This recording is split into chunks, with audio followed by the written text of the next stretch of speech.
12 tiếng. Phải không? Lái tới đây 12 tiếng đúng không? Vậy là bằng lái từ đây đi Utah rồi đó. Từ đây đi Utah cũng 14 hay 16 tiếng mà.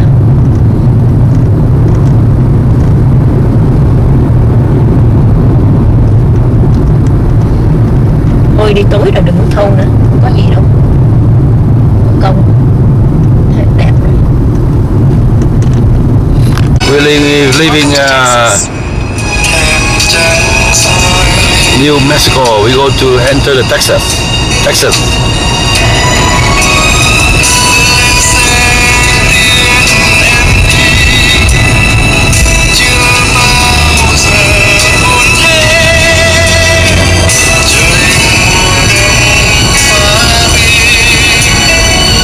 hả em? Welcome to Texas. Texas way. Texas, welcome to Texas. El Paso, chứ Texas nó lớn lắm mà phải nói El Paso. Go to Texas. Texas nó có Houston, nó có nhiều. Thì nói Texas thì nói Texas thôi. El Paso, Texas, Houston rồi 7 mai nữa. Ồ, 7 mai nữa. Hay là ba muốn ngừng cho register? Cái gì? Register đằng đó đó, register here mà. Register vô bạc á. We're entering the Carlsbad cave. Today, December 28, 2017. We just arrived here last night. We sleep here and early morning we go to the cave. So we are on the way to the cave right now. Carlsbad in New Mexico, USA.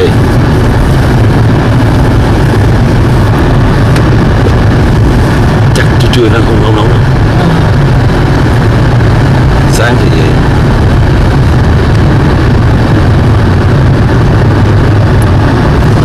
cái này nói 250 triệu gì Việt Nam mà. Cái kê này nè. about the entering the cave. Cái kê này còn được tiếp cho trong này nữa.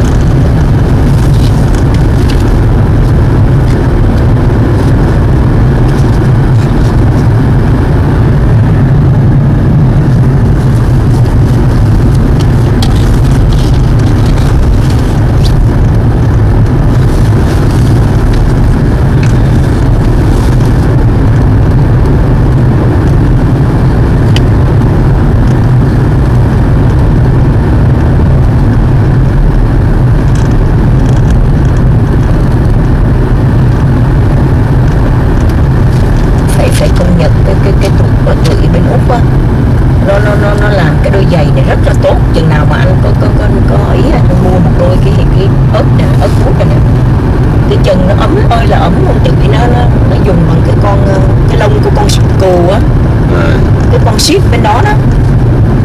Nó bán không rẻ đâu, đắt lắm, 100 mấy chục đồng thôi mà nó đáng lắm. Chân nó ấm mà đổ mồ hôi chân luôn á. Mà đi bộ rất là sướng, đi êm chân lắm.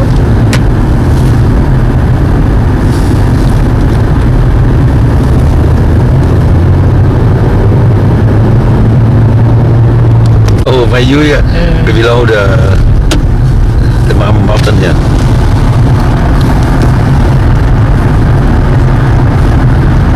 Rồi tới rồi. Hôm qua nó đọc nó nói là mấy trăm feet above sea level mà. Head left and it was gonna.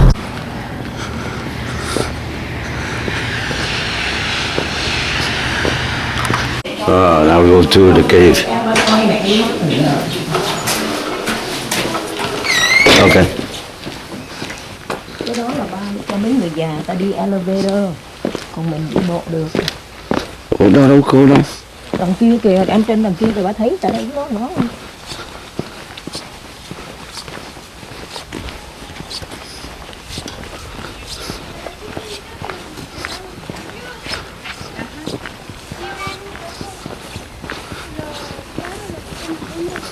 Can't hear it. You have to put it by your ear. No, I can. I'll stand next to you. Yeah, sure. It's about a 60 feet. You can turn on the wall. Okay. Okay, folks, so just really quick before you begin, the green receipts that some of you have are permits to be in the cave. Make sure that you don't lose them because they're good for 3 days, meaning if you exit the cave and want to re-enter after, you'll need them again, and all the rules are printed on them. The one we want everyone to be sure about is that we can't touch any stones or rocks.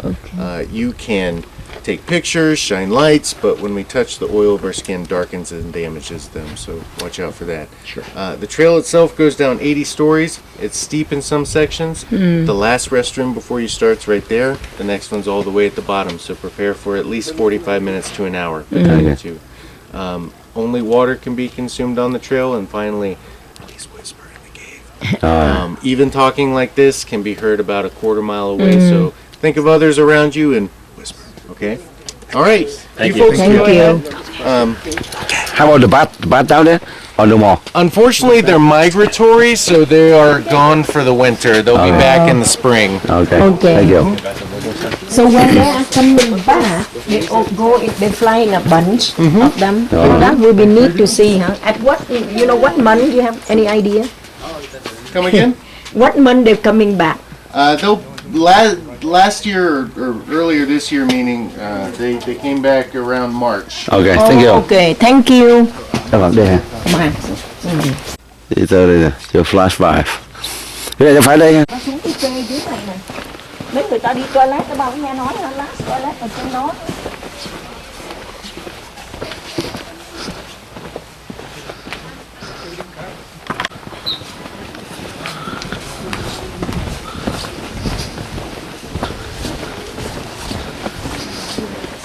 Yuri nó không đi cái kê này uổng. Cái này em nghe con Lan nó nói em lâu rồi, nó nói ở New Mexico nó có mấy cái này nè, hay lắm. Đi thôi nhiều quá ta.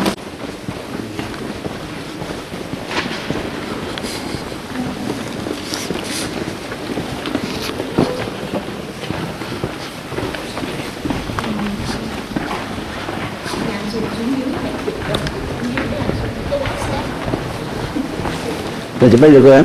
Ok.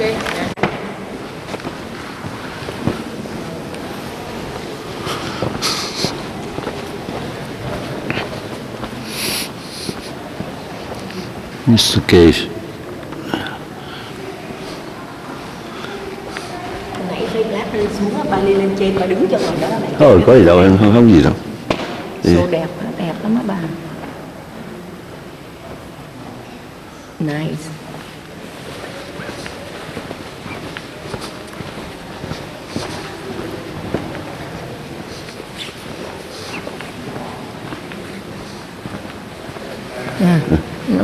Nhìn ha.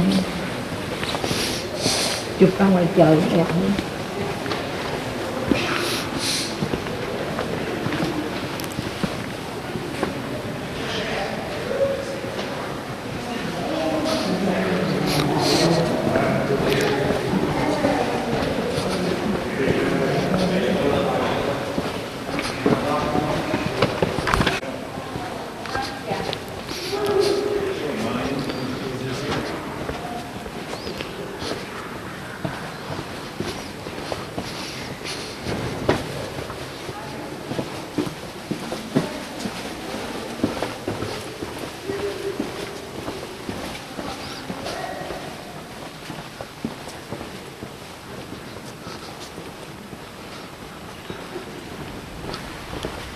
Hầu vô kia này.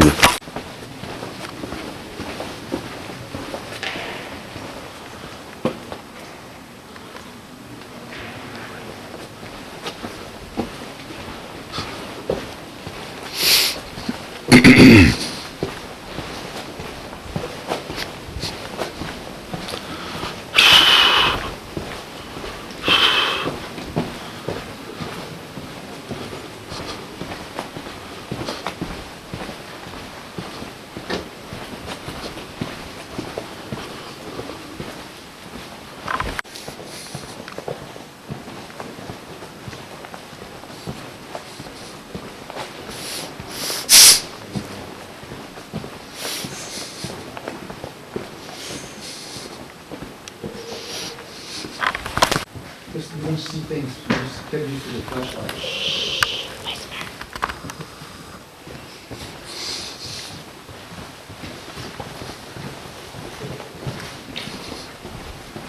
Let your eyes get used to it.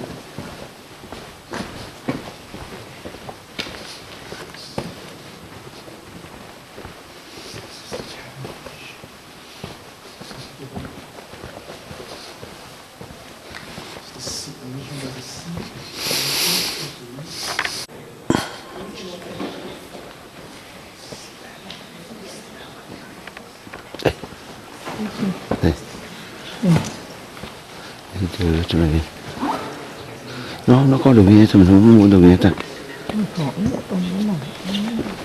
câu có như tour guide đó phải mua đường ngay tới giờ ổn quá không sẵn đâu có nó cái đó gì 4-5 đồng thì phải mướn quên gì đó sao không nói nha nó giải thích ba cái tóc mà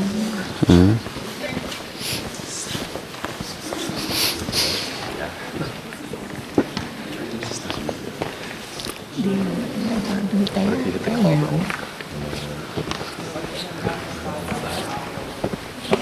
nè anh đứng đây chụp bên attraction ở đây nè rồi mới có thấy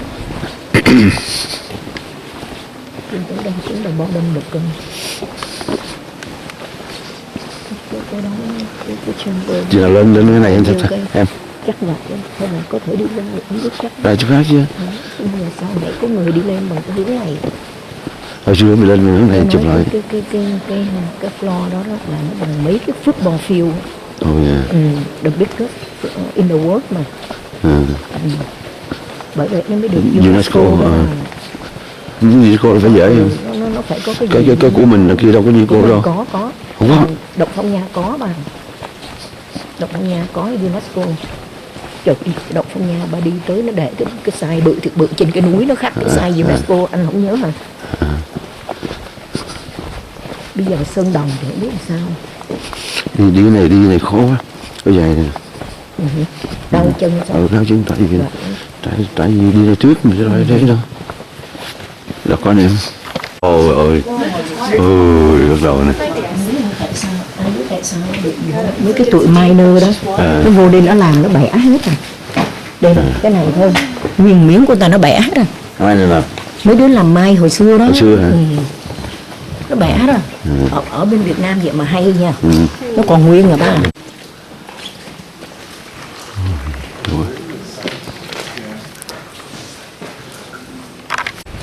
anh nhớ là nó đi với cái kê ở Slovenia Bostonia kê đó mà có lạnh nữa bên đó nó lạnh nữa em với anh đi không biết bao nhiêu cái kê rồi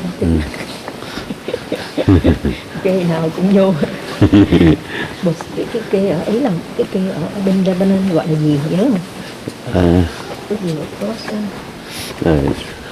Proto hôm trước em gặp cái nhỏ đó người Lebanon em nói nó biết liền rồi nha yeah you been there nó yes nó nói wow nó from Lebanon nó qua bên này nó đẻ đó mà nhỏ đó nói nó làm cho nhưng mà bây giờ nó đang làm ở bên test your physical strength you can climb up if you want nhưng mà chút xíu anh thay dài khác hơn dài này đi đau chân quá trời and flow stone cô kind of Bali con quê thôi Bali gì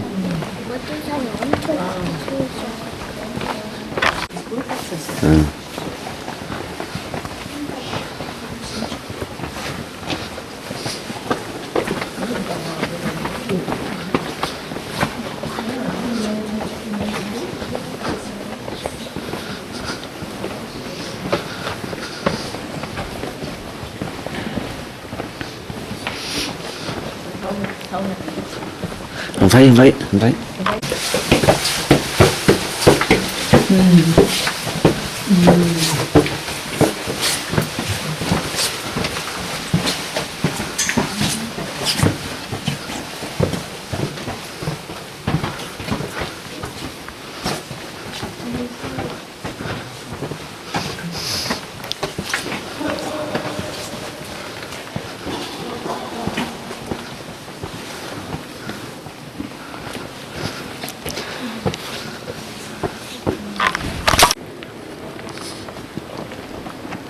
Chỗ này đẹp em.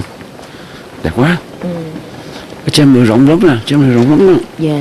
Chưa tới đâu, chưa tới bottom mà bà còn Nhưng mà không, chém vào này không nè. Rất là rộng.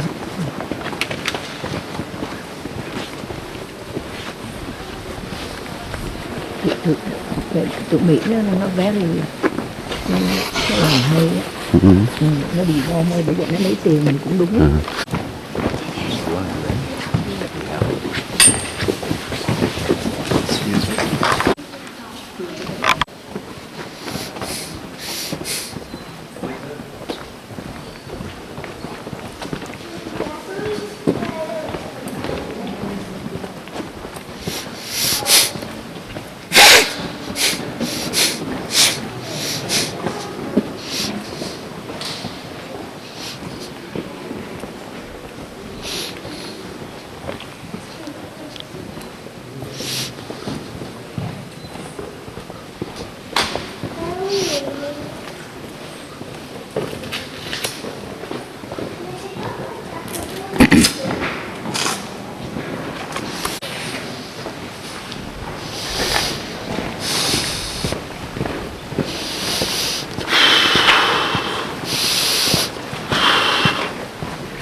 Hay không? Thích không?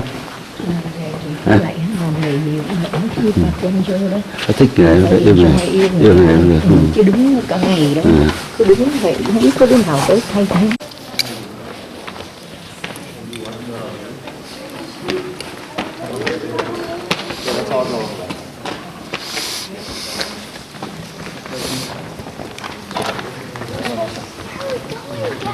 To the restroom.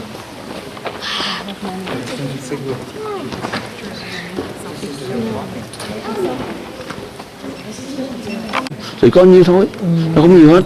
Cái này ngắn hơn qua đằng kia. Nó ngắn hơn đằng kia dài lắm. Có mình sẽ Đằng thứ ba, đằng của mình đó. Ba cái số là bao nhiêu mai? Ôi cũng có 2 mai chứ mấy.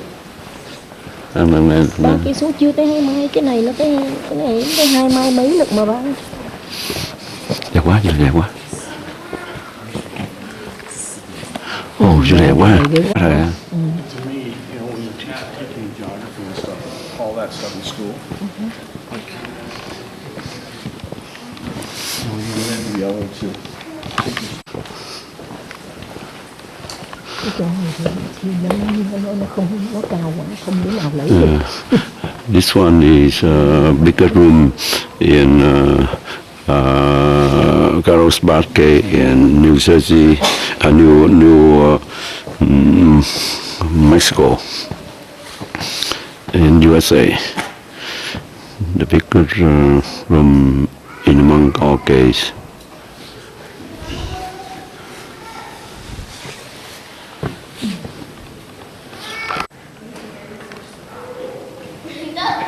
That's impossible. That's not impossible. It could happen. Maybe the big Chinese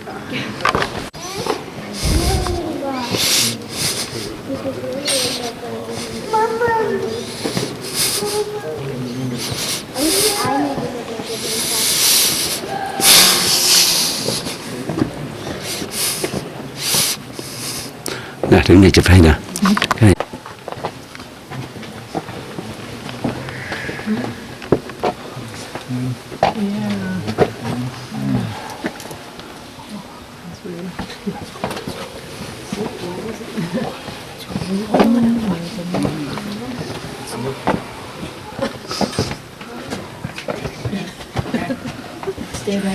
You know what I say?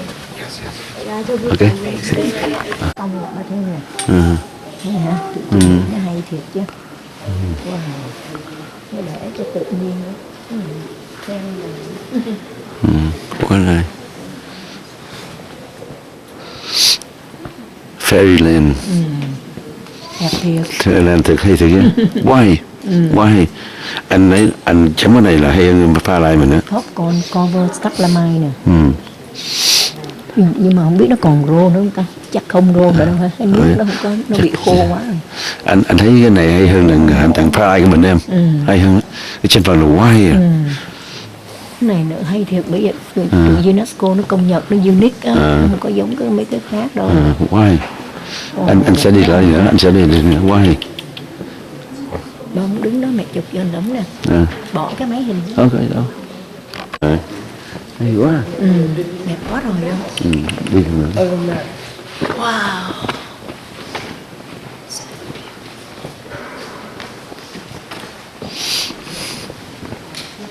Này hay thật chứ, đẹp, đẹp lắm rồi. Ông đi là quá ổn. Quá ổn, quá hay. Hết rồi.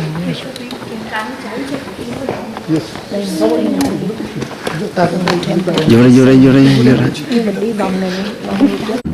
The ceiling drop down. Quá trời hay à. Cái kính ấy thì sao mà công cụ cũng không thể hiểu nổi nó drop làm sao mà nó thành cứng lại vậy đó. Bên này nên Ini kayak di gedung. nước mà nó thành đá luôn á.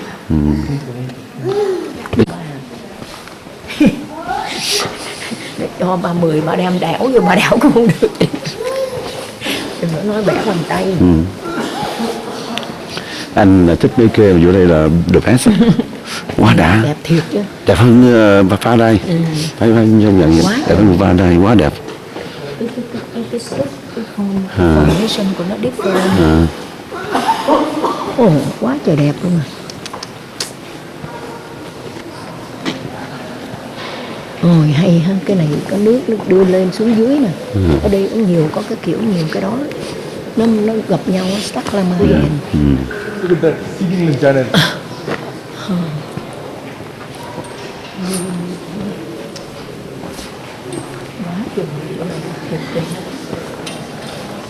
Đi này flat hơn sao nè. Chỗ chiều dài nè. Nếu mà đi không anh mà đi xuống đau chân. đau ngón chân á. Giống như hai chân á, giống như hai chân á. Biết rồi. Em cứ vậy đôi giày này cũng vậy thôi. Đau hả?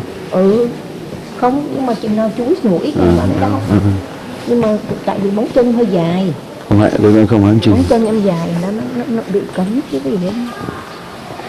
Mà đi êm lắm, đi với cái chàng êm lắm. Đẹp quá này đi chỗ này. Mới chứ còn chưa mà, chưa vô cái room. Mình ở đây nè. Đi mới còn đoạn à. Biết room rồi, quá rồi. Đâu qua đâu. Đây nè. Ở đây giờ mình mới vô mà, đây mới vô mà nói gì. Trời, hay quá.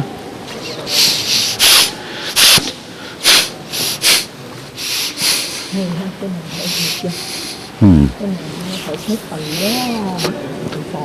Tại vì nó Cái này giống như cái chandelier ở nhà ha. cái này làm sao như là cái showroom ở trước mặt mình á, mình coi ra nó không bị vòng tròn coi, vòng tròn coi kia đi thẳng.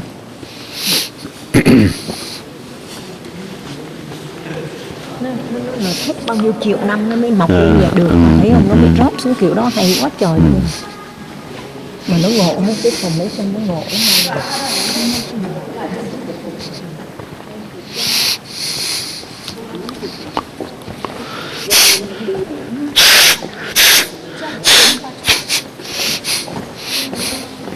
Hả? Vô đi hả? Jenny cũng đi Uổng quá. Nó biết mà nó cho kêu Jenny ra đây nè. Jenny không đi uổng. Mình có xe đi, tự đi.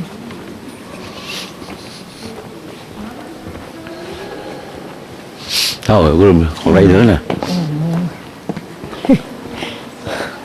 Trời ơi, ghê quá hả? Cái này bự thiệt chứ ba. Lớn thiệt chứ phải Lớn dễ sợ nè. Lớn lắm. Mà nó hay em. Còn như em đây nè, thấy không? Dễ sợ không?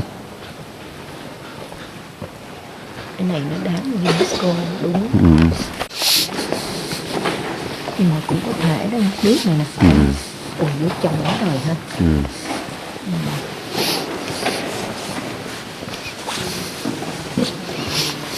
Hay quá, cái này có này. Tưởng đồ thường hả? Tưởng đồ thường mà ghê quá hả?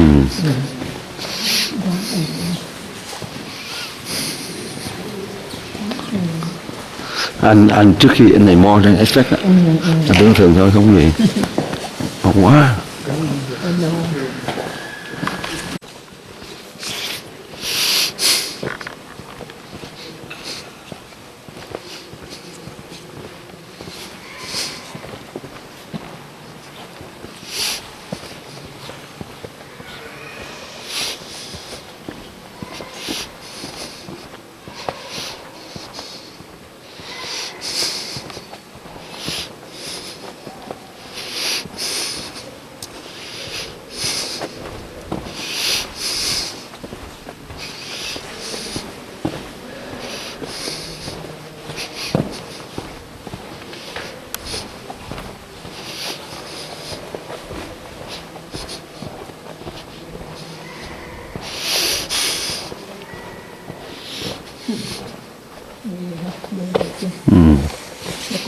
dưới á. Ừ. Nó vẫn còn discovery things around here mà. Nhưng mà Still going on. nhưng mà anh nghĩ hết rồi, tại vì bây giờ technology giờ nó quá chứng minh rồi, Discovery không phải như đó đâu. Nó đẹp, cái màu đẹp quá, cái màu cam cam đẹp ha. Tại vì cái đó nó hơi đặc biệt đó, nó để màu vậy. Không có đâu, cái màu vẽ để sáng. Không có, tại chỗ đó nó đặc biệt, thành ra nó nói chưa Nó như một cái lá. Ôi sao lại nó gì ta? Viewpoint and sitting area. Hay hả? Natural. Thay để chair, để gì nó hay. Cái này không muốn đi trở lại được, có đi về cái ra ướt thay giày đi rồi đi mua trở lại bàn nha. Còn có Guadalupe Mountain nữa. Còn có hạt đó nữa ba. Đó nữa, ba phải vô đó sáng ba mới coi được mấy con bớt đó. Không trở lại đừng vô nữa, trở lại mất công lắm. Không được. Như rồi cuối đầu cũng vô đá đá. Mới mà nó ấy, đi chỗ mới đi.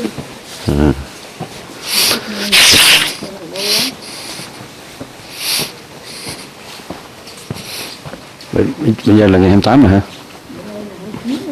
29 hả? 29. 28 à? 28 đúng không? Bữa nay phải nói tụi nó ấy chứ. Đúng rồi. Nói tụi nó Muka. Nhạc biết Muka đó. Sáng giờ quên đi nữa. Split shipping là lấy 45 đồng nữa thầy. Chắc mấy đứa nó không nhớ đâu ba ơi. Không nhớ đâu. Có Nelly này ra nó nhớ. Trời, nó có cái hát tốt là ông trời không muốn nó sống lâu là vậy. Because life is suffering. Nó suffer nhiều quá.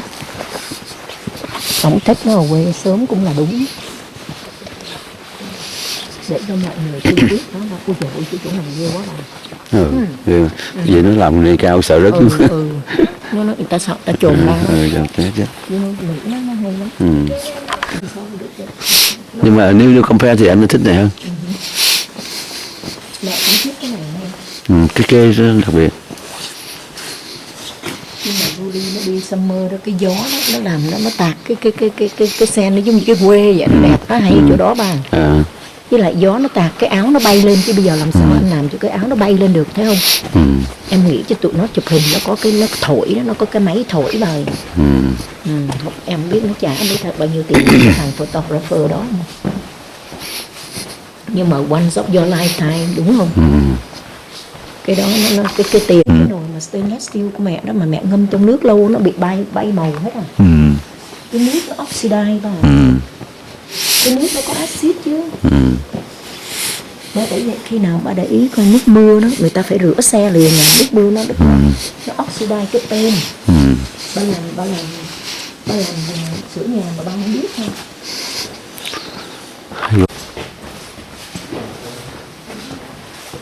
Nhưng mà mấy cái kia này coi trong hình không có bạc đã mà nhìn bằng mắt thường đâu. Nhìn bằng mắt thường thấy nó hay hơn nhiều.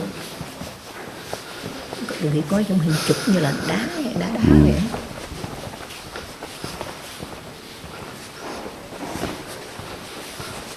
Cái này cái formation cũng lạ. Rất là lạ. But the only thing is they have only one color. Bà hiểu không? Có đủ màu nữa là. Đâu, được kia mà khó lớn nó gì thôi. Được kia bày đặt để hè bàn mà ta tới để này trên ta natural. Bà chụp đúng đấm này. Cái gì đâu. Chỗ này hay quá nè. Có dễ dầu thấy nè. Đâu.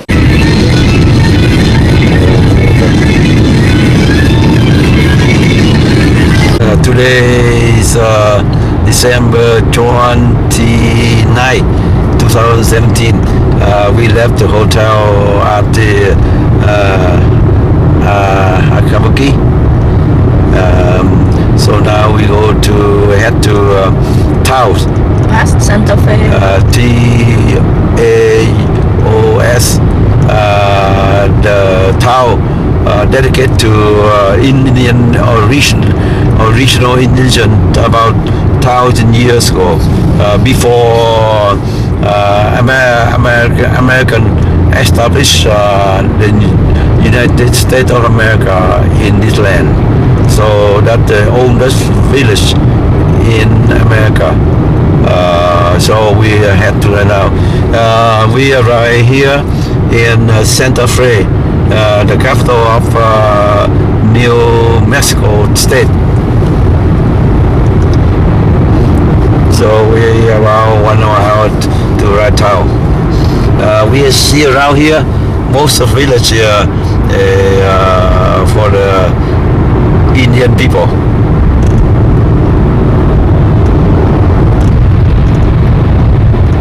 Nãy mẹ thấy có couple không? Câu chuyện Santo. You know, Này chắc casino á. Casino nó mới rẻ vậy. Nó có cái gì mà có show gì không? Nó có show gì của tụi Indian không? we enter Espanola Town. Steak Shrimp. Steak and Shrimp có 11 đồng. đấy mà. Hay là về đấy ăn hả? Chiều ăn ok. buổi trưa. Yeah, okay. Saturday only.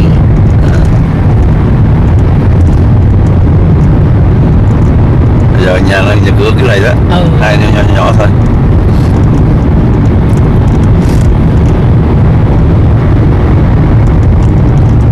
Ở đây toàn tribal không. Em phải công nhận cái thằng Ulan nó gửi mấy tấm hình đẹp thiệt chứ hả? Mongolia cũng đẹp. Tới cái nhà không phủ đầy tuyết, cái nhà mà mình Tao 336. cái nhà mà mình nó chở mình tới thằng nó dễ thương chứ, chở mình tới tận lên trên chạy chưa từng thấy ha, chưa bao giờ mà. We go to giám này Rio lắm, Rio Grande lắm.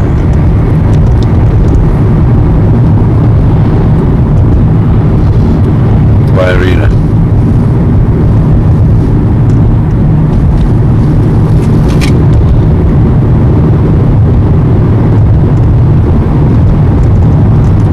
Ngộ ha, ở đây nó trồng ấy đâu mà có Southwest Beef đâu. Chừng nào, đấy.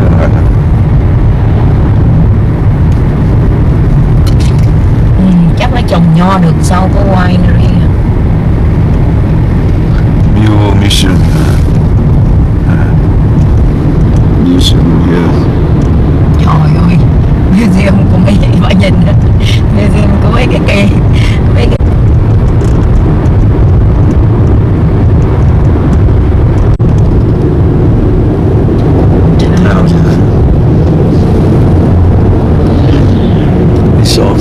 ski resorts. Tao Havana. Tao Havana Kimeta. Mùa đông This nhà nó Rio Grande below along the road here. con đường này cũng easy lắm nha.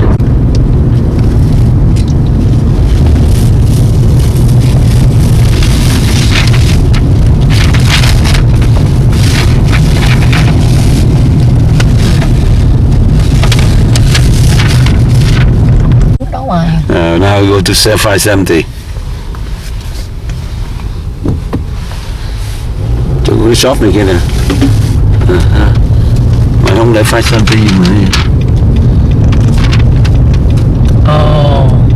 Chắc này đó đó. Không biết mà.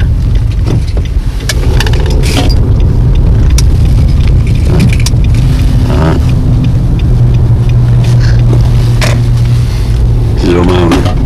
Oh, now we go 570. Down there, đúng rồi.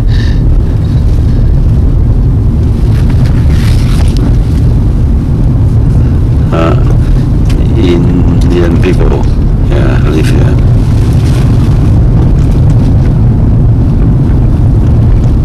Pottery, material.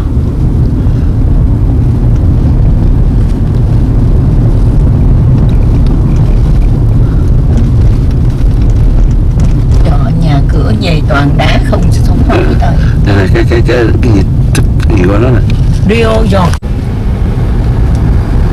Mùa thu chắc cũng đẹp. Grande. Dạ là Rio Grande. rụt hết rồi.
Chắc bữa nay chắc không có ai khám đâu. Ngày week ngày Lên I mean medicine. winter rồi chắc nó cho vô free Nghĩ quá. cho nó đóng hết không phải.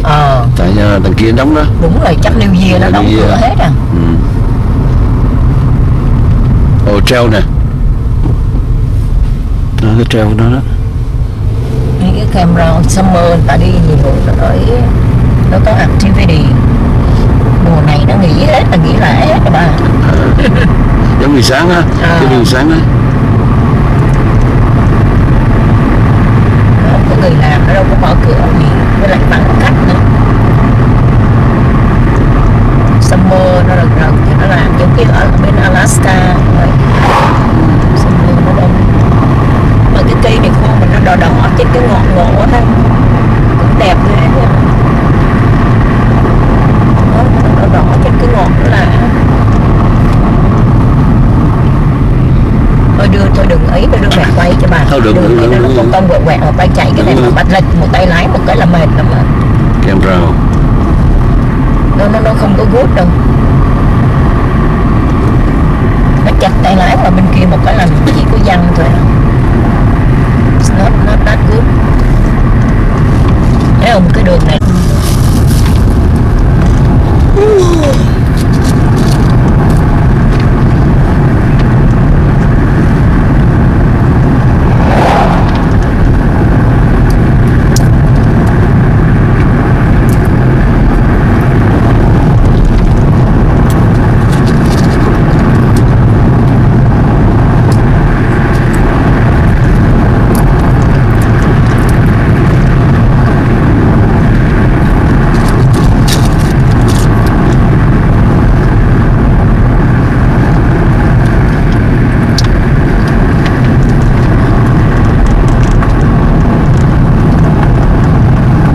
Da đỏ đẹp mà. Rất có là đó là nó hơi lạ. lạ. Những cái cây này nó hơi đẹp lắm nha.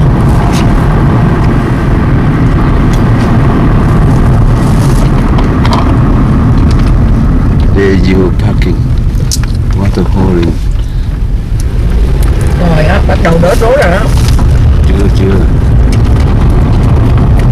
Tại nó ho lên mấy cái thuyền này kia đó. Cái thuyền xuống dòng sông này bật chơi nè. Nè cái bridge trước. Pass cái bridge là đỡ rối hả?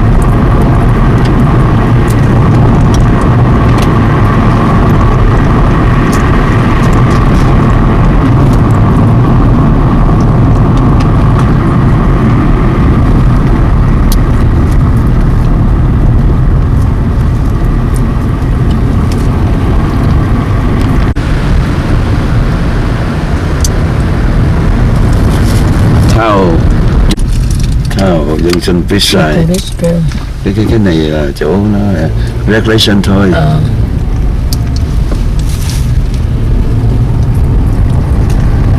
Chẳng chạy chẳng có chơi. Cái mình phải qua bridge rồi chứ. Bridge này. Rio Grande River. We found the bridge.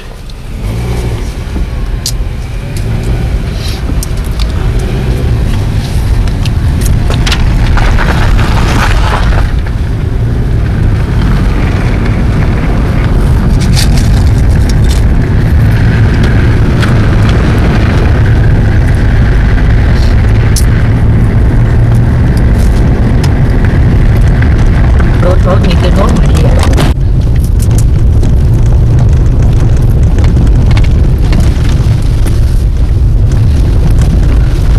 Đẹp quá ha.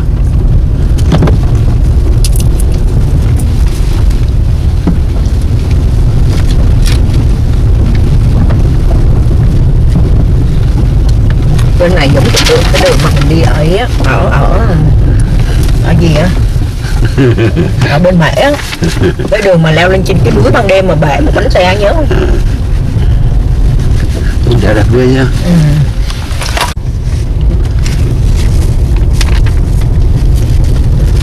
Đá này làm sao quá trời đá. Cái xe này nhiều khi mấy chỗ đường này nó sẽ rớt đường không vô nổi.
Họ đi trail. Đi trail. Nếu mà anh có thời giờ anh đi tại mấy này đẹp em không chung là tìm đi trail. Không, cái này nó khô cằn quá. Ở chỗ nào có ấy, có cây nhân, em có cái nước nôi rồi. Như bên Hawaii á, mấy cái trail ở Hawaii đáng đi. Hoặc là mấy cái trail mà ba nhớ cái trail mà mình đi ở bên Tahiti không? Rồi anh bước lên trên đỉnh nhìn đẹp quá trời hả? Cái kỳ đó cái ông chỉ mình đi cái trail đó đó. Quá đẹp, nhìn xuống wow. So beautiful. Còn cái này chung quanh là cái ghê đá không. Anh đá mà không té chết là bể mặt. Không tật là bể mặt. Giống như cái này em. Nếu mà em nghĩ cả triệu năm sau chắc cũng thành lên cây nhân đó. Để chúng ta lại. Oh, beautiful. Little Grand Canyon. Little Grand Canyon.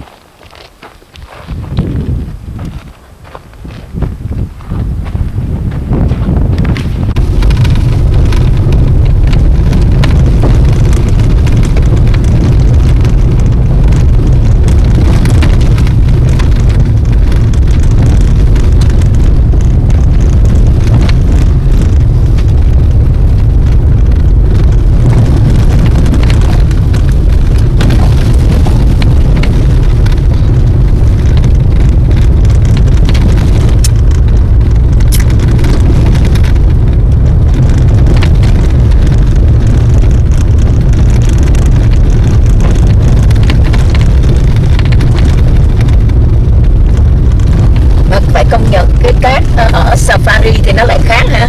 Cái màu nó đỏ với vậy ông trời xinh hay lắm, mỗi một nơi nó có một cái đẹp riêng của nó. Đẹp quá, này đẹp quá. Giống như Grand Canyon theo. Giống như Grand Canyon theo. Đẹp quá, chụp đi. Đưa ảnh con đi. Thôi. Not bad.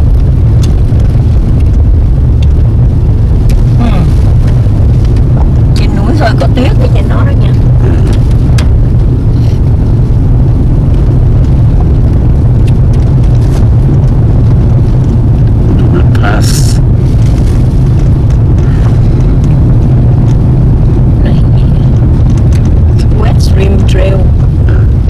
Rim giống sao giống ở bên ấy quá vậy ta? Giống Grand Canyon nữa. Sao? Grand Canyon là sao and North. North Rim, South Rim. Rồi thôi xịt bèo đi. We go to Tao. Con nói ta mẹ Yulin hỏi Tao là gì để mẹ giải thích cho nó nghe là Tao là ở chỗ có cái Tao Pablo. Nó là cái county thôi, một cái county của Continue on US 64 East for 9 miles. 9 miles. 9 miles à? Đâu có xa.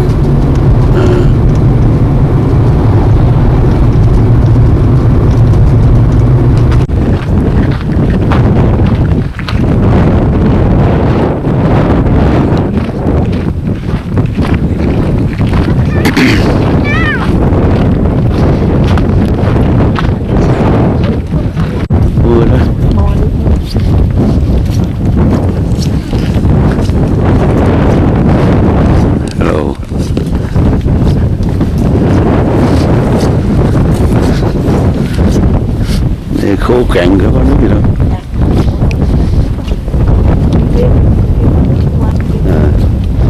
Này con sleigh.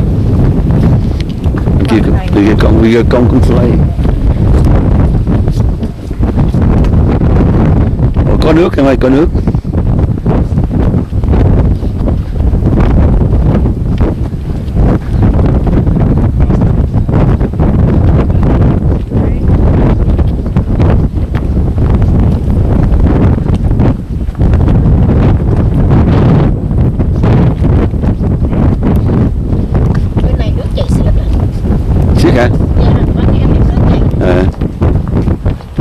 The Rio Grande, the third largest river in U.S. after Mississippi River and Mississippi Grande.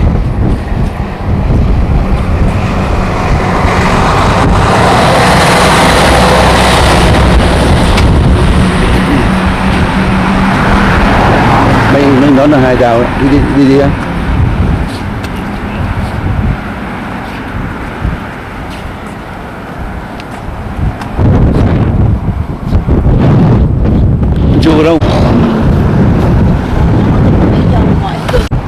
It's the Rio Grande, the third largest river in U.S. after Mississippi River and Missouri River.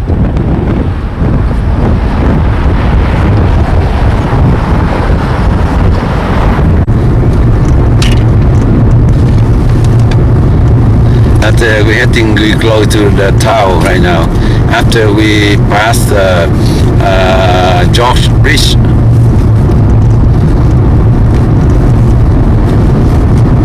Ba ăn táo một hai chuối đi nha. Vô đi.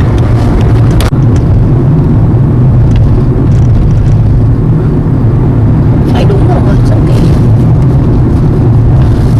Now we get in town. We go to Tao Pueblo right now. Food market này, chỗ này nó fashion.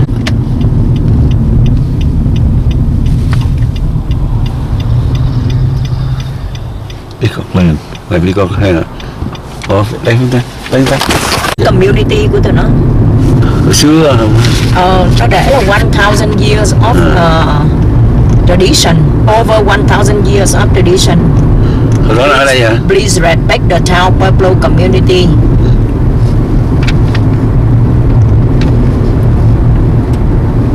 In a quarter mile, turn left onto highway to town of Taos. Town of Taos. Người đi tour chắc phải trả tiền nữa. 2 PM mới có hả? Gần rồi. 20 minutes. Ok.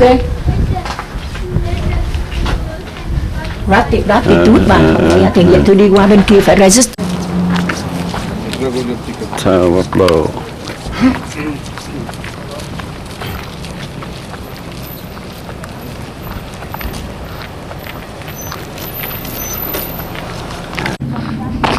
This town community, 1,000 year village. My husband is Hello, he's selling this one. medicine beer. Medicine Yeah, bear. my medicine bears, For what? For treatment? for healing. Healing.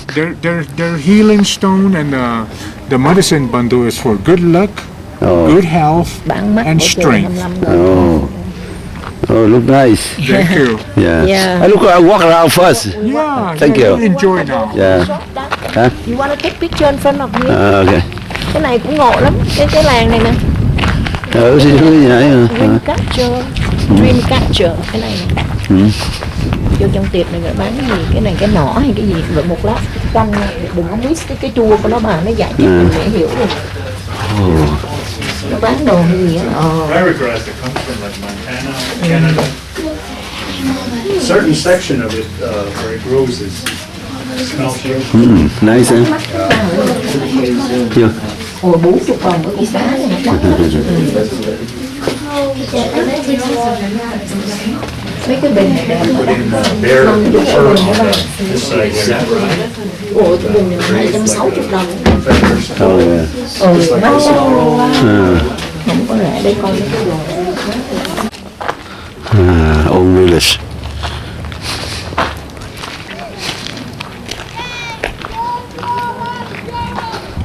Đó, nó có Tao. con rác gì đó bạn ơi. Be right back. Đi qua đó. Yeah, chứ mà. Qua đó.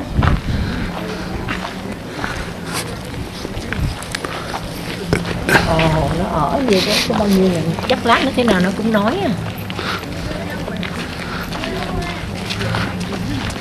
Cũng ngộ chứ. Ấy. Có mình trước rửa cái nhà đúng không? Bây giờ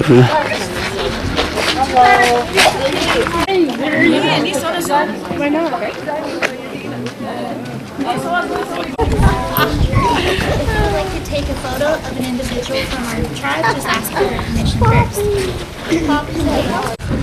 We're known as Place of the Red Turtle due to the abundance of red turtle that flows around the Our tribal language is known as Tiwa.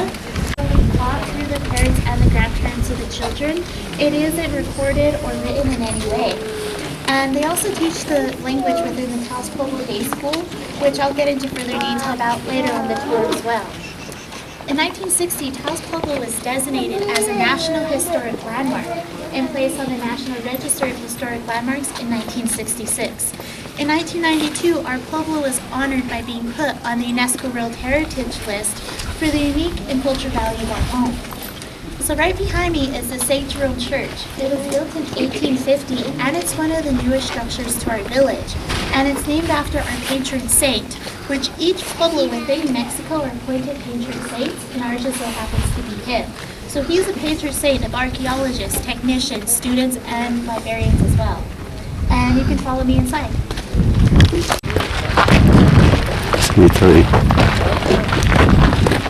Right over here to my left-hand side, those are the remains of the original St. Jerome Church. This church was built in 1619 after the arrival of the Spanish in 1578, and it was constructed under forced Native American labor. The Red Willow tribe and the other indigenous tribes in New Mexico were being prosecuted for their native beliefs and for their practices. And in reaction to the harsh treatment depicted on the Native Americans from the Spanish, a Pueblo revolt was conducted. So this revolt was led by a man named Pope. He was from the Oque-Wenge Pueblo. He fled his Pueblo and came up here to Taos Pueblo to help lead this revolt. So Pope, he had our tribe's faster young men, or the fastest young men, run to the southern pueblos to carry out, to deliver these knotted yucca cords to the tribal leaders. And each knot on this yucca cord was tied to represent a day closer. So the Pueblo Revolt began here in 1680 and then moved to the southern villages. The Spanish conquistadors, settlers, and missionaries were successfully pushed back to the Mexico and Texas region. And there are two tribes that didn't take place in this revolt. One was San Domingo Pueblo. They didn't believe the revolt was going to work, and they feared for their tribe. And the other was Acoma. So Acoma Pueblo just endured the wrath of Conquistador Nate. He was a conquistador that cut off the right hand and feet of Acoma men to enforce Spanish dominance.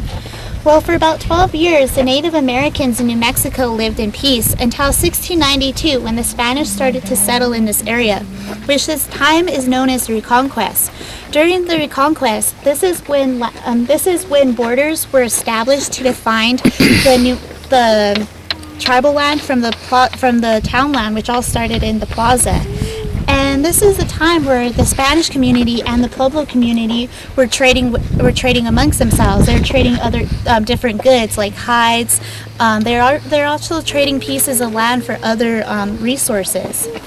And the 1800s, Americans moved down to the southwest region and appointed their first governor to govern this region.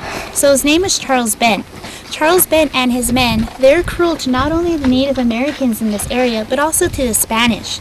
And because of their harsh treatment on both of them joined forces and executed Charles Bent in the courtyard of his home in Taos Plaza. When the U.S. government heard about Charles Bent's execution, they sent the U.S. cavalry up here from Santa Fe to find those responsible.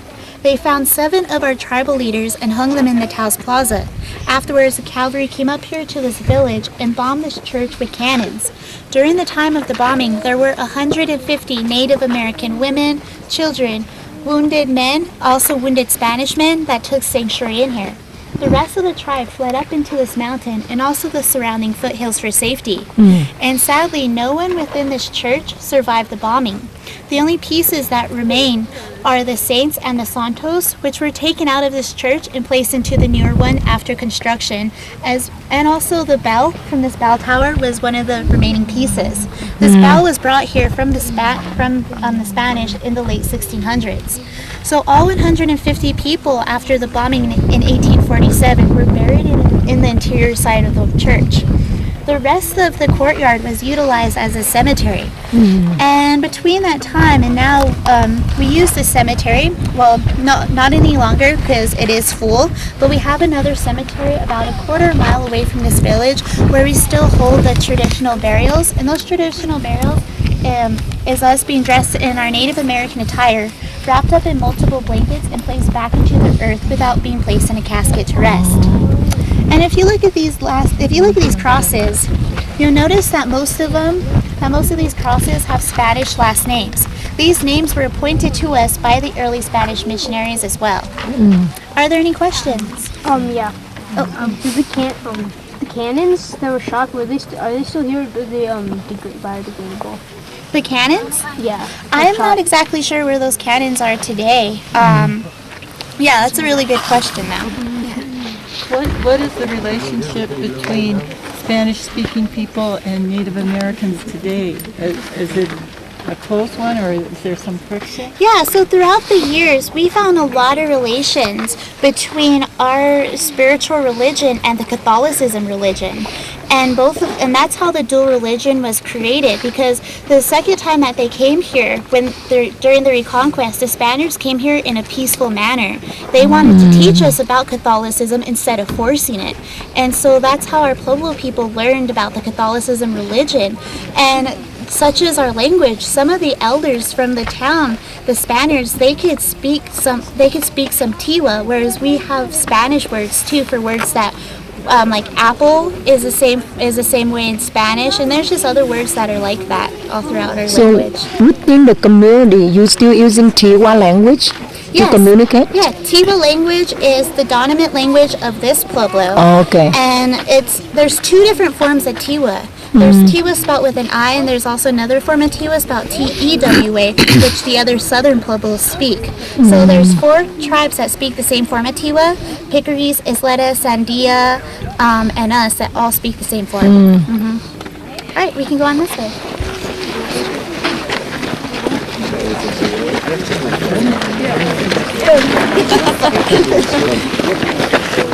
Throughout the entire village are known as hornos. Horno in Spanish means outdoor oven, and they were introduced to us by the Spanish. We still use these before any of our Pueblo cultural feast days, ceremonies, or celebrations. And the way that these hornos work is the ladies early in the morning around sunrise will fill these full of juniper, cedar, pinon, pitch, whatever wood they could find in this area. They'll light a fire in here, and these ladies, they've had years and years of practice, so they know when the appropriate temperature is reached. So once that appropriate temperature is reached, all of the ashes, the ember, the coal will be swept out, and the loaves of bread, cookies, pies, whatever they're going to bake will be placed in the center, and then they'll close this door off, seal it with wet cloth or towel, and also close off this ventilation hole in the back. And the heat that is retained in these hornos will bake bread for approximately 45 minutes to an hour. And they are made out of adobe, which on the next stop, I'll explain about what adobe is. And yeah, so some of these are communal, but most of them are privately owned. And the ones that are privately owned are usually built right next to their house. Are there any questions about these hornos? Can you open it up and inside? I would like to open it up, but this is privately owned, so yeah. Yes. Is it mostly just like baked goods that are made in them, or other? Cái đó là cái flavor đó, cái oven đó là flavor, cái wood với cái ấy nó nấu đồ ăn nó flavor. Nó làm nhà bây giờ nó vẫn còn làm bằng đất với lại cái giám đất với lại cái rơm lắm mà theo mấy cái cọng cỏ. See the exposed adobe bricks? So what adobe is, it's a mixture of earth, water, and straw. The men will collect this dirt nearby the mountain, which has micaceous, that gives these buildings a metallic shimmer.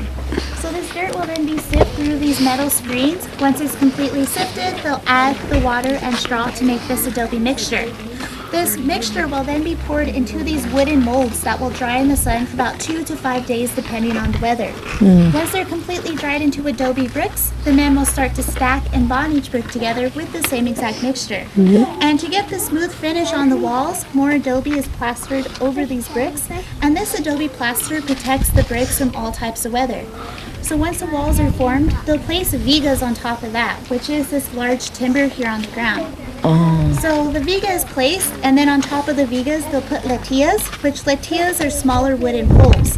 After the latillas are placed, they'll put adobe brick right on top of that, which there will be about 2 to 3 layers to seal up the roof that you can see on this wall. So these houses are privately owned by the tribal members, and it's the family's responsibility to maintain their own house. Proper maintenance of these homes is applying the same adobe plaster back on the walls once or twice a year or every 9 months. And these homes consist of 2 to 3 rooms. The first rooms would be used for as a family area, and the second rooms would be used for, the other rooms would be used for cooking, bathing, and also storage. And our Pueblo has a preservation program which is started up by the tribal government. The preservation program is a group of tribal men that will go into areas just like this and reconstruct these houses using the original material. If if the original material is still good to use. Like this was a building right here. They're going to reconstruct this house. Are there any questions about the homes? How long does it take to build one? To build one of these adobe structures, like this one right here, it's not too large, it's about 2 rooms. This will take about 3 to 4 weeks. And they usually build these structures in late spring and summertime where it's hotter temperature and the adobe sets. Yeah. And so the adobe bricks were introduced to us by the Spanish. However, we use the same exact material to form these homes. Instead of making bricks, they would make rolls of adobe and set one roll down and keep layering it till it formed a wall. How many family members will be in a village in like a house like that? So for one house, it's the immediate family, so your children, parents, and grandparents. Yeah. For 2 rooms only? 2 to 3 rooms. Excuse me. Well, if